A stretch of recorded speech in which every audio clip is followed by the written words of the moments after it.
क्यों हनुमान जी ने भीम को दिए अपने शरीर के 3 बाल? महाभारत की पौराणिक कहानियां हम बचपन से ही किताबों और टीवी सीरियलों में देखते आए हैं।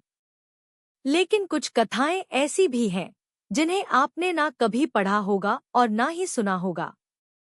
ये कथाएं अपने आप में अद्भुत हैं। आज इस पौराणिक कथा में हम आपको सुनाएंगे एक कहानी जब हनुमान जी ने भीम को अपने शरीर के 3 बाल दिए। जानिए क्यों। पांडवों ने श्री कृष्ण की मदद से कौरवों पर विजय प्राप्त कर ली थी। अब हस्तिनापुर का राज्य पांडवों के अधीन था।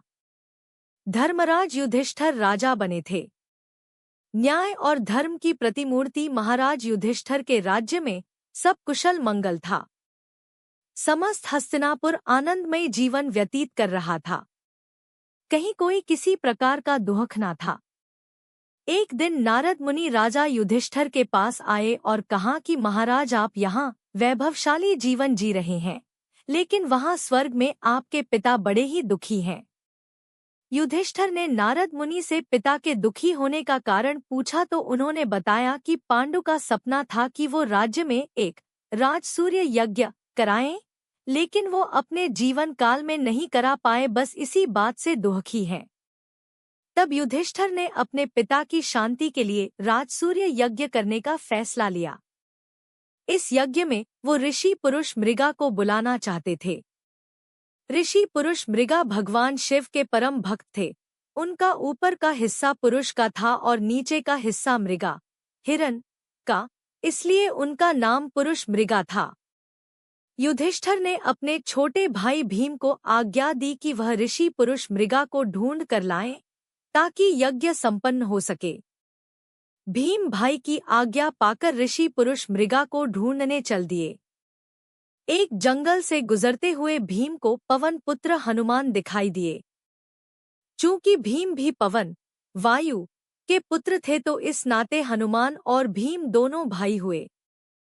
हनुमान जी ने अपने छोटे भाई भीम को अपने शरीर के 3 बाल दिए और कहा, ये बाल तुमको मुसीबत से बचाने में मदद करेंगे। काफी दूर भटकने के बाद भीम ने आखिर ऋषि पुरुष मृगा को ढूंढ ही लिया। वो उस समय भगवान शिव का ध्यान लगाए बैठे थे। भीम ने जब उन्हें राजसूय यज्ञ में चलने की बात कही तो वो तैयार हो गए, लेकिन उन्होंने भीम में सामने एक शर्त रखी। शर्त यह थी कि भीम को हस्तिनापुर ऋषि पुरुष मृगा से पहले पहुंचना था।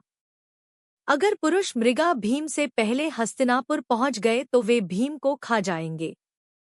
अब चूंकि ऋषि पुरुष मृगा का निचला हिस्सा हिरण का था तो वे बहुत तेज दौड़ते थे।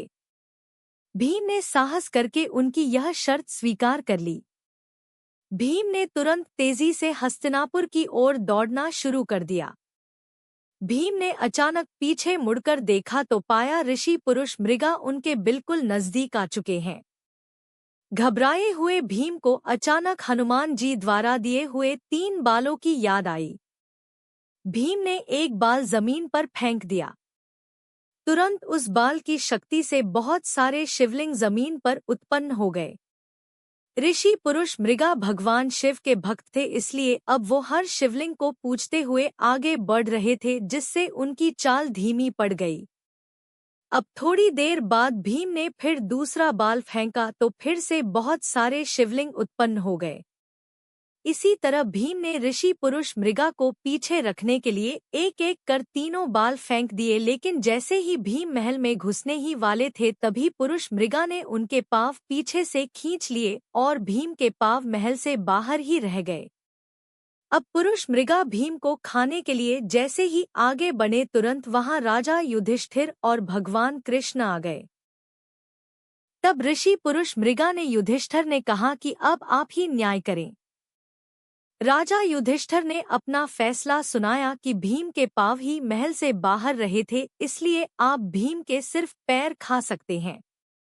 युधिष्ठिर के इस न्याय से पुरुष मृगा बेहद खुश हुए और उन्होंने भीम को जीवन दान दिया।